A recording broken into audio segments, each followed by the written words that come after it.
ಕಳೆದ ಬಾರಿ ಅಬ್ ಕಿ ಬಾರ್ ಮೋದಿ ಸರ್ಕಾರ ಈ ಸಲ ಪ್ರಚಾರದ ಜಯಘೋಷವೇನು ಗೊತ್ತಾ? ನ್ಯೂಸ್ 18 ಬಳಿ ಮೋದಿ ಪ್ರಚಾರ ಸೂತ್ರದ ಬಿಗ್ ಡೀಟೇಲ್ಸ್ ಅನ್ನ ನಿಮ್ಮ ಮುಂದೆ ಇಡ್ತಾ ಇದೀವಿ.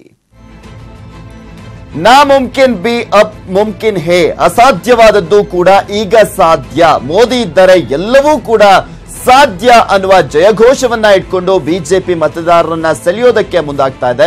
ಮೋದಿ ಟೀಮ್ ರೆಡಿ ಮಾಡಿದೆ ಘೋಷವಾಕ್ಯವನ್ನ.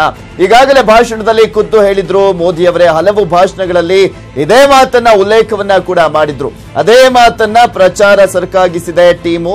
ಇಲ್ಲಿ ಮೋದಿ ಇದ್ದರೆ ಎಲ್ಲವೂ ಕೂಡ ಸಾಧ್ಯ ಅಂತ ಪ್ರಚಾರವನ್ನ ಮಾಡಲಾಗ್ತಾ ಇದೆ. ಸರ್ಜಿಕಲ್ ಸ್ಟ್ರೈಕ್ ಬೆನ್ನಲ್ಲೇ ಮಹತ್ವವನ್ನ ಪಡೆದುಕೊಂಡಿದೆ ಈ ಒಂದು ಘೋಷವಾಕ್ಯ. ನೋಡ್ತಾ ಇದೀವಿ, ಕಳೆದ ಬಾರಿ ಅಬ್ ಕಿ ಬಾರ್ ಮೋದಿ ಸರ್ಕಾರ ಅನ್ನುವ ಘೋಷವಾಕ್ಯದ ಮುಖಾಂತರ ಇಲ್ಲಿ ಪ್ರಮುಖವಾಗಿ ಪ್ರಧಾನಮಂತ್ರಿ ನರೇಂದ್ರ ಮೋದಿ ಅವರು ಇಲ್ಲಿ ಪ್ರಮುಖವಾಗಿ ಪ್ರಧಾನಿಯಾಗುವಂತಹ ಸಂದರ್ಭದಲ್ಲಿ ಮತದಾರರನ್ನ ಸೆಳೆಯುವ ನಿಟ್ಟಿನಲ್ಲಿ ಈ ಒಂದು ಘೋಷವಾಕ್ಯವನ್ನ ಇಟ್ಕೊಳ್ಳಲಾಗಿತ್ತು. ಆದ್ರೆ ಈಗ ಆ ಒಂದು ಘೋಷವಾಕ್ಯ ಬದಲಾಗಿದೆ. ಅಸಾಧ್ಯವಾದದ್ದು ಕೂಡ ಈಗ ಸಾಧ್ಯ, ಅದು ಮೋದಿ ಅವರ ನೇತೃತ್ವದಲ್ಲಿ, ಮೋದಿ ಇದ್ದರೆ ಎಲ್ಲವೂ ಕೂಡ ಸಾಧ್ಯ ಅನ್ನುವ ನಿಟ್ಟಿನಲ್ಲಿ ಈಗ ಘೋಷವಾಕ್ಯ ಅಂದ್ರೆ ಜಯವಾಕ್ಯವನ್ನ ಇಟ್ಕೊಂಡು ಮತದಾರರನ್ನ ಸೆಳೆಯೋದಕ್ಕೆ ಮುಂದಾಗಿದ್ದಾರೆ.